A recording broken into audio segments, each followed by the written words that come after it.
What's up, guys? Ken here with the Shop Mini RC. Welcome back. And I just wanted to do another video. We just did a high-speed motor video and a shock video on this. When we were doing our high-speed motor running footage, we broke our clips on our body up here. I've already chopped them off, but basically you can just take and chop off the clip, or if it broke, just make it a flush, clean, flat platform. Then you can Dremel it down, right? We ended up Dremeling the platform so it's nice and flat, like so. And then we've got these magnets. We'll link to them in the description below, but this is what we got. And these magnets come with a whole bunch of different sizes. We've used them on a bunch of our builds. They're even our favorite tool when we drop screws down in the carpet. We just roll our magnets around the carpet and it picks up our screws and nuts and any other parts we might drop. Pro tip. So yeah, this little Amazon purchase, definitely useful. So we just went ahead and made sure we flattened out the mounts. And then we used some E6000. We'll link to this too. We use this a lot, and hot glue, but threw this on there and we're going to let it set and dry on here. And then we'll go ahead and put it on the chassis side. I'll show you. So we can clip in the back. And then we'll set this down on here. The way the chassis sits, it's got kind of a angle right here. And that angle actually sits onto the body mount side. It's kind of hard to see, but there's an angled part of the chassis, and that part sits on the angled part of the body mount. So just make sure when you're putting your magnets in that they're to the outside enough that your chassis will still fit and sit flush on that body mount right in there. Okay? You might be able to see it a little better on the back. See that? And there's this angled portion underneath here. We'll pull this back off. Let's look. And what I'm talking about is this. Okay, that matches this portion right here. So when you take and you're going to chop these to put a mount on there, just be aware. I don't know if it'll work as well on the back as it does on the front. Just because it looks like, oh, it should be the same. Should be the same. You just have to cut it flat. And actually, the back does not angle because it actually comes down to here. So if you look on the front here, this portion is what I'm talking about right here. This back doesn't actually have that. It just is open. So you don't have to worry about it on the back. You can just cut it flat, basically cut it even with these. And then you go Dremel it nice and flat. And then you just mount your batteries, mount your magnets there. So same thing here. But like I said, again, we just want to make sure that our magnets aren't sitting too far over this way, because then they'll hit where this body wants to sit, or the chassis where the body wants to sit on the chassis right here. Okay, so that's the only thing to really be aware of. Other than that, this should work fairly well. We'll just go ahead and take our magnets, and then we'll also glue them on this side here. I mentioned before, we usually use hot glue, but we're going to try to use the E6000 right now. It's also the same as shoe glue, but it does take about 24 hours to cure and get to a point where, I mean, we could probably wait like 3 to 4 hours, and then we can do our other magnets. If you're using stronger, bigger magnets, you definitely want to wait the full 24, and they even suggest 72 hours for a full cure. And so you just want to make sure when you put it on and you have the other magnets, that if they're stronger magnets, you're not going to just rip them right out of where you glued. Let it fully cure. Be patient. It's kind of like painting. You want to be patient. The more patient you are, the better results you're going to have. So we will be back in a few moments. A few moments later. Well, we gave it a couple of good hours of setting. As soon as we stuck another magnet on there, tried to pull that magnet up, it just pulled it right off. And these aren't even that strong of magnets. I don't know if it's because the magnet's just so slick. Maybe we rough it up a bit with some sandpaper, just a little bit, just kind of scratch up the magnet a tad, gives it a better grip surface. I don't know.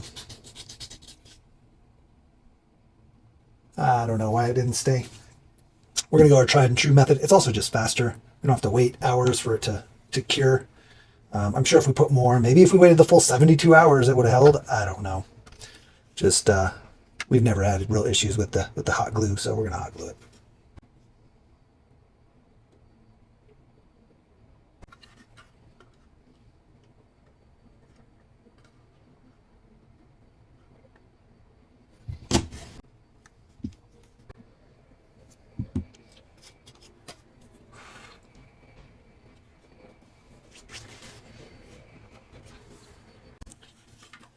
right, so got those hot glued in there. They're definitely holding better. They're not going to pull off when I just pull this magnet off, so that's good. I also, I don't know if you can see it, but we did scuff up this one as well. We're going to scuff up each side on the side that's going to be to the chassis. That should help the glue hold a tad. Now the chassis side is rough because there's no good real mounting spot, right? Like it's an empty hole. So we're just going to build up a little bit around. Stick it in there. Try to make sure we're flat. Make sure we're lined up.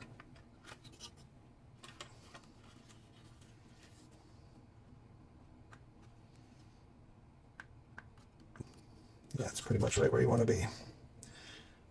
That's just kind of like an initial setup on it, and then we can pull this back off and add some extra around the sides just to help get it, make sure we're nice and secure. Maybe add some underneath, I'm not sure. We should be fine though.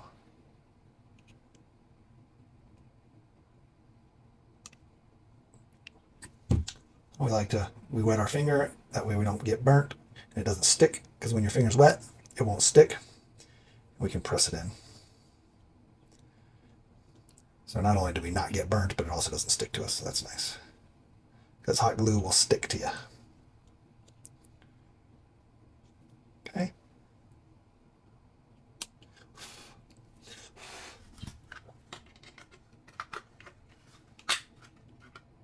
All right. There we go.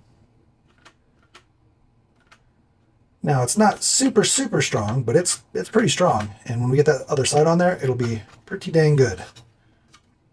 Again, these are a little bit smaller than the magnets we typically use, just because of where we're placing them. We couldn't put big magnets. I mean, you could cut more and then get big magnets on there, but we didn't want to ruin the chassis at all, so we're doing it this way. Let's get another magnet here. So on this side. Oh, this is a big one. Small one. On this side. So we know which side we need to scuff up. Scuff up the opposite side.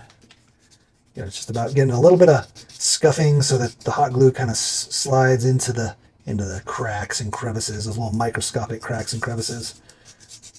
And it just helps the hot glue stick to it. Okay. It's so minor. It's so minor. You probably can't even really see it, but there's some there. And another way is to slap this little guy on there. That way it's centered. And then we're going to put the hot glue in and center it and put it on, and then we'll see how it fits. That way it fits. We really probably should have done this side that way as well. That way you know the magnet is centered on the other magnet. All right.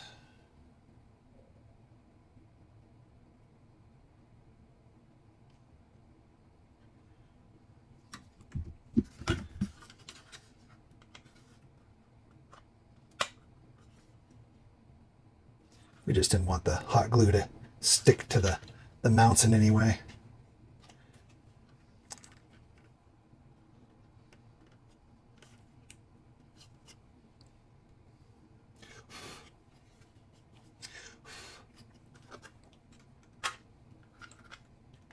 Okay, hopefully it's dry and we can slide this guy off. You don't want to pull it straight off, because if you pull it straight off, the magnet will come off.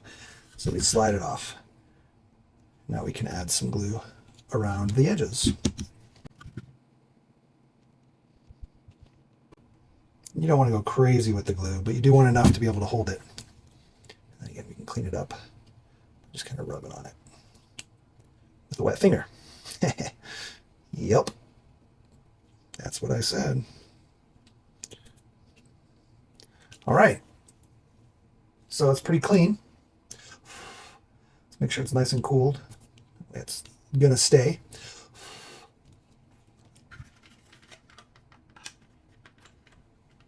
I mean, that's pretty good. I'm sure if we did the backs, we'd be able to hold the truck like this, no problem. And you have to pull pretty hard.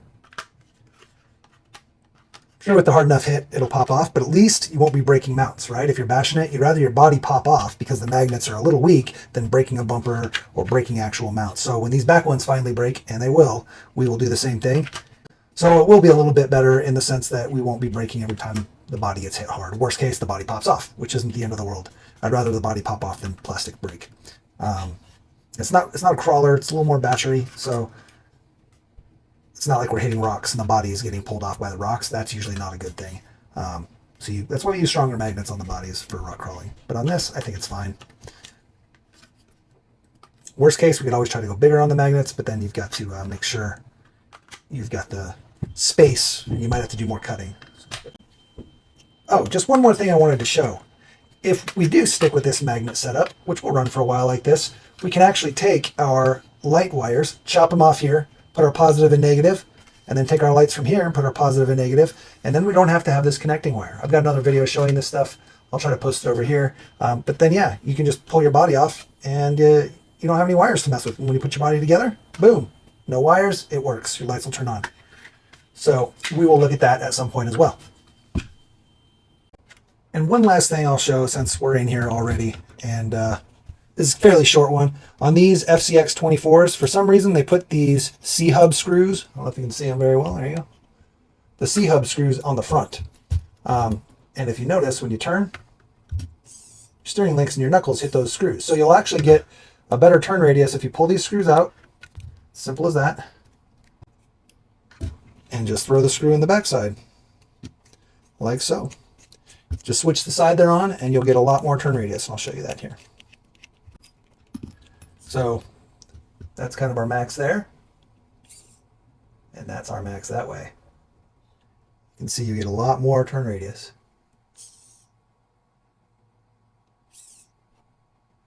Okay, so that's an easy fix. One more while we're in here. If you notice that your shocks are super tight or binding almost, like these ball joints should be very loose, right? They should be able to wiggle fairly easily, right? If we were to unhook our shock, pull one off real quick, just to show, this ball joint on the top of the shock should move very easily. See that? It just kind of falls around. And then same with the shock. But look at that. Do you see that? It doesn't fall. It's very tight. That'll cause binding in your shocks. So one thing you can do is you can take some needle nose pliers, and while it's on the ball, you don't want to take it off the ball, you basically make sure it's straight, make sure you're not going to slip off the ball joint or anything, but you can stick your needle nose pliers in there and squeeze it and basically compress the plastic. So here, let's see if we can get in there and do it. You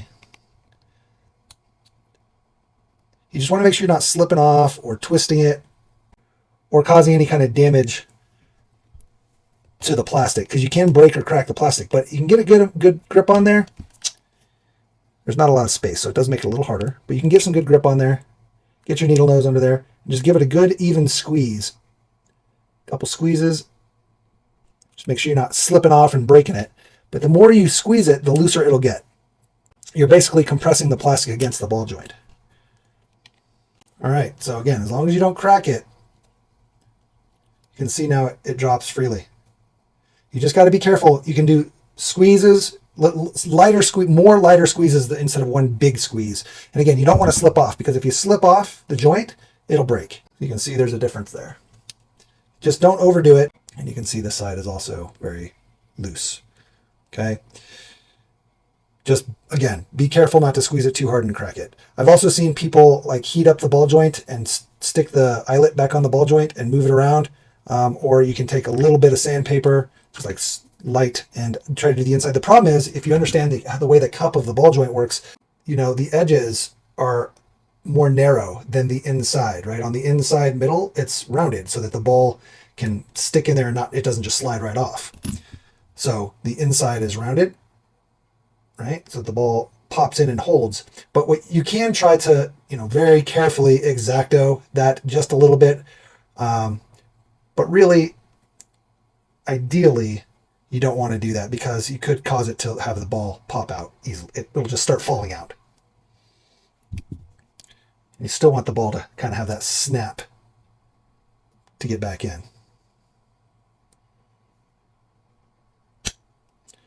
Right? But again, if you can get on the joint and then just make sure it's nice and even, just give it a good squeeze. You can see it kind of compresses. That's going to compress the plastic a little and it'll loosen up your ball joint. Again, just be careful not to slip off or squeeze so hard that you break it. All right, guys, I hope that helped. The body mounts, they seem like they'll work well. Hopefully the steering thing helps you out. Loosening up your ball joints on your shocks, that should help any kind of binding. And yeah, get out there and run your cars. Like, subscribe, share, hit the notification bell. We appreciate all the subs. Every sub matters, so yeah, it's just a click for you, but means the world to me, so I appreciate it, guys. See you next time. Peace.